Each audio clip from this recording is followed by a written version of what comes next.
In our first example, we're going to explore the square of a binomial. Part A, y is a plus b squared, considered a special case when multiplying polynomials. So first we're going to take a look at this using the distributive property.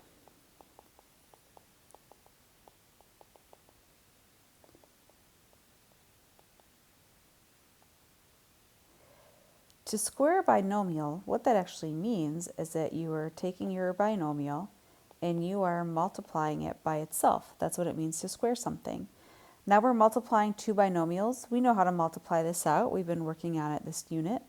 We're going to distribute this first a, so a times a is a squared.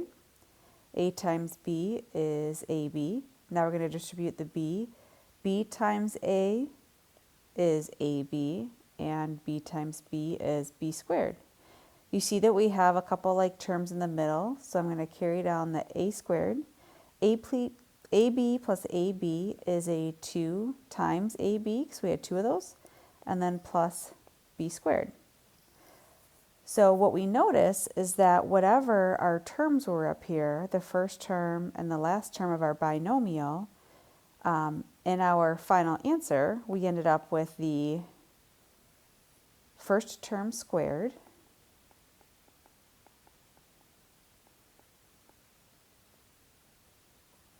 over here we have the last term squared, and then in the middle we ended up with twice the product of the first and last terms.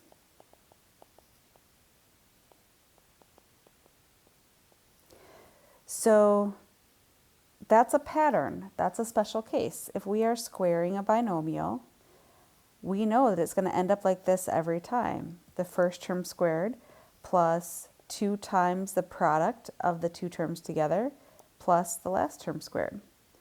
A visual model, let's take a look at that.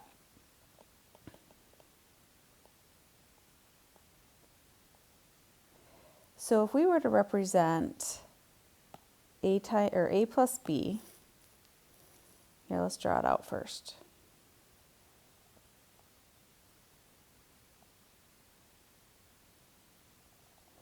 So draw something that looks kind of like that, maybe a little bit straighter than what I just did.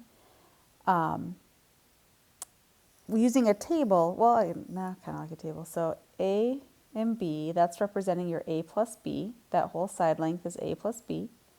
Here's an a and a b. We're multiplying it by a plus b. And then when we actually multiply, the a times a is a squared, a times b is ab, a times b again is ab, and b times b is b squared. And we notice we get that same pattern, a squared. We've got two of those ab's, so plus 2ab, and then plus b squared. So why do we need to talk about this, right? Well, when you have to actually multiply or square a binomial, it's a nice little pattern you can use. Here we have 5x minus 3 squared. Rather than writing it twice and using the distributive property or a table, we can just use our pattern. What we want to just make sure we understand is that 5x is our a term and the 3 is our b term. So if we follow the pattern, a squared, so you square your first term, plus 2 times the first term times the last term, that is a negative 3, plus the last term squared. And then we just simplify this. 5x squared is 5x times 5x, so 25x squared.